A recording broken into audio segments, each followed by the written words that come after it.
नहीं जा सकता ना। अब ताला खोलने के लिए किसकी जरूरत पड़ेगी? चाबी। चाबी। चाबी मिल गई। चाबी क्या है?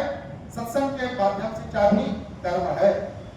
अगर चाबी भी मिल जाए और दाहिने और बाएं का आभास ना हो तो किस तरफ खुलेगा, किस तरफ बंद होगा?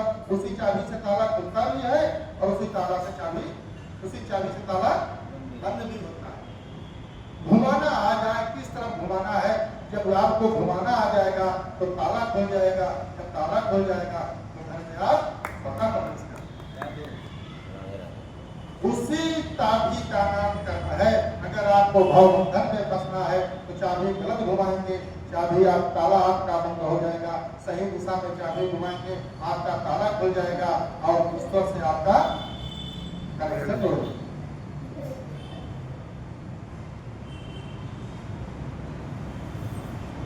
जीवन से लेके जब इंसान जन्म लेता है और मृत्यु पर्यंत तक आनंद ही की खोज करता है। दूसरा कोई खोज संसार में करता नहीं। किसका खोज करता है? आनंद। अब आनंद का खोज करते करते कहां क्या क्या कैसा कैसा कर्म करना पड़ता है और क्यों वो सारे कर्मों को करता है, लेकिन आनंद की प्राप्ति नहीं हो पाती। क्यों? क्योंकि जीव को ज्ञान ही नहीं है कि आनंद मिलता कहां है। जिस दिन जीव को ये ज्ञान हो जाए आनंद कहाँ मिलता है, तो दिन तो महाराज सारे वैभव, सारी सृष्टि में जितने भी कर्मयोग है, भोग योग की चीजें हैं, सबके सब से वैराग्य हो जाएगा। स्वतः एक प्रादुर्भाव हो जाएगा उसके हृदय में कि मेरा कुछ भी नहीं। पिछले संडे को यही बताया कि वैराग्य का एक ही कारण है, छोटी सी बात समझ में आ जाए कि मेरा कुछ भी नहीं है तो स्वतः वैराग्य हो जाए। लेकिन हम बंधे नहीं, पकड़े हुए। संसार किसी को बांधता नहीं, हम संसार को पकड़े हुए हैं। ऐसे लगता है हम बंधे हुए। संसार बांध, संसार किसी को नहीं बांधता। संसार में इंसान को छोड़ के और सारे जीव हैं,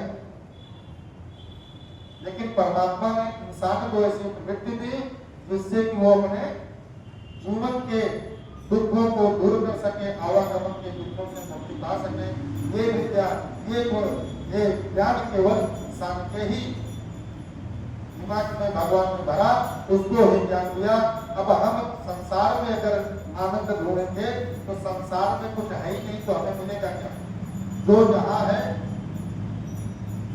तो जहां जाओ तो वही मिलेगा। संसार क्या? दुखालय, जैसे औषधालय दवा मिलेगी, विद्यालय शिक्षा मिलेगा, और ऐसे ही संसार है दुखालय। संसार में क्या मिलेगा? दुख। सतगुरु रूपी वैद्य जब किसी से मिल जाते हैं, किसी के नसीब से प्राप्त हो जाते हैं, किसी की तपस्या बलवती हो जाती है और सत्संग जब मिलता है तो समझ लो आपको संसार बंधन से छूटने की चाबी मिल गई, आपका ताला खुल गया। कब? सत्संग से। ये कला सिर्फ सत्संग में है। सत्संग का प्रभाव जब पड़ता है तो सत्संग से अंग और अनंग का अभाव मिट जाता है। और जब तक अंग और अनंग का भाव रहेगा तब तक मिटता कुछ नहीं है। हम बंधे हुए चले जाते हैं। उस बंदर की बात, जब बंदर फंसाने वाला एक सकरा दिल बना के उसमें चने डाल देता है और बंदर जाके मुट्ठी से चने पकड़ता है। जब मुट्ठी नहीं निकलती है तो बंदर सोचता है मुझे किसी ने पकड़ लिया। अब बंदर को तो ज्ञान नहीं है कि किसी ने हमको पकड़ लिया है, लेकिन हम जीव को भगवान ने सोचने की क्षमता भी है। हमें बंद मुट्ठी खोलना आ जाए तो संसार के बंधन से स्वतः छुटकारा। हमें बंधन तब तक है जब तक हमें मुट्ठी खोलना नहीं है। और ये मुट्ठी खोलना ऐसे आने का प्रश्न ही नहीं होता, क्योंकि हर चीज जो है सदगुरु के माध्यम से होगी। दर्द तो तभी खत्म होगा जब दवा लेंगे, बिना दर्द की, बिना दवा का दर्द खत्म होने वाला नहीं। संसार का एक ही बंधन है, कौन सा? कर्म बंधन। और संसार का एक ही बंधन है मुक्ति का, मदोतक होता है वो, बंधन का मदोतक नहीं होता है। हमारे कर्म कैसे? सत्संग की बड़ी महिमा का है सब, इतनी महिमा सत्संग की गाई है। सत्संग और भजन में फर्क भी बताए। हम कीर्तन करते हैं, कीर्तन क्या? कीर्तन क्या?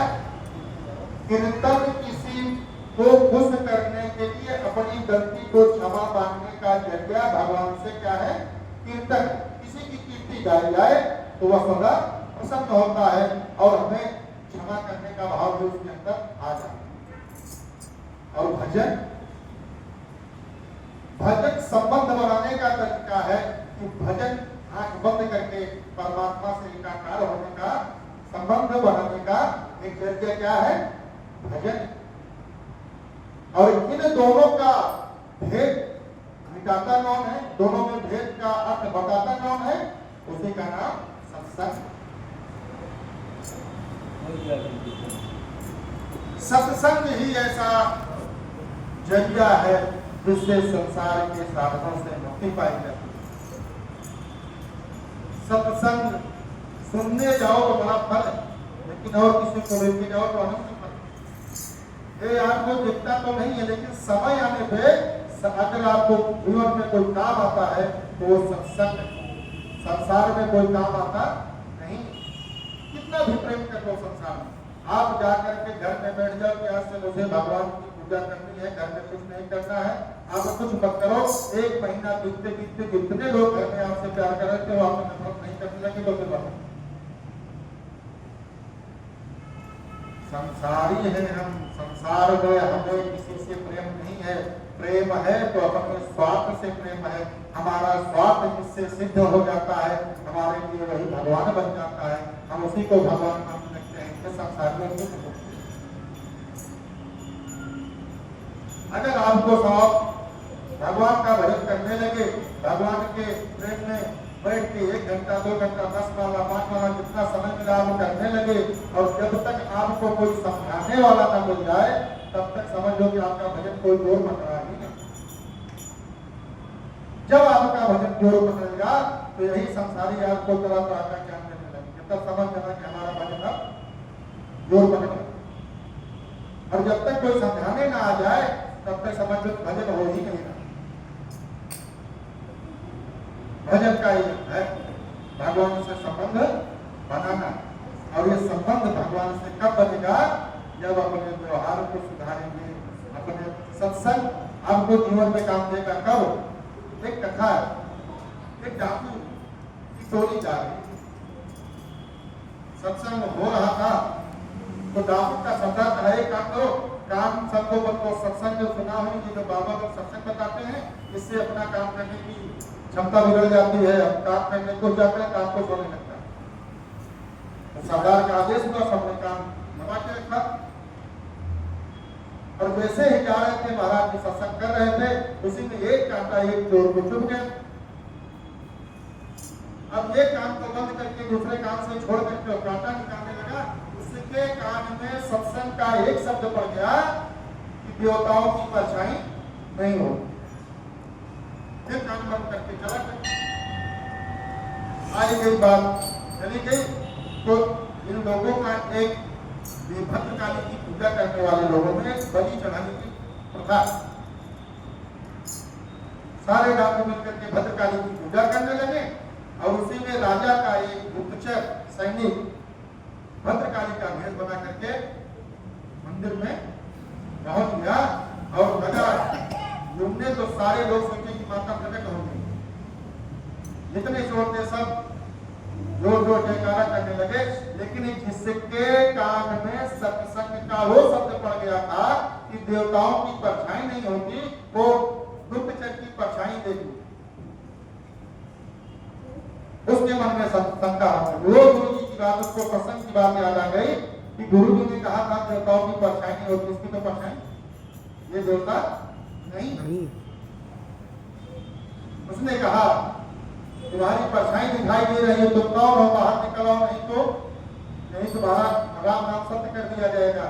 प्राण के डर के मारे भद्रकाली का रूप धारण किया हुआ राजा का तो सैनिक गुप्तचर हाथ जोड़ते हुए करने लगा कि वो मेरे प्राण को बख्श। अगर वही सत्संग नहीं सुना होता, वो भी सबकी तरह जयकारा करता और परिणाम क्या होता? राम नाम सदगुरु की वाणी से उसने एक सत्संग का सिर्फ एक शब्द सुना कि देवताओं की परछाई नहीं होगी। ये है सत्संग।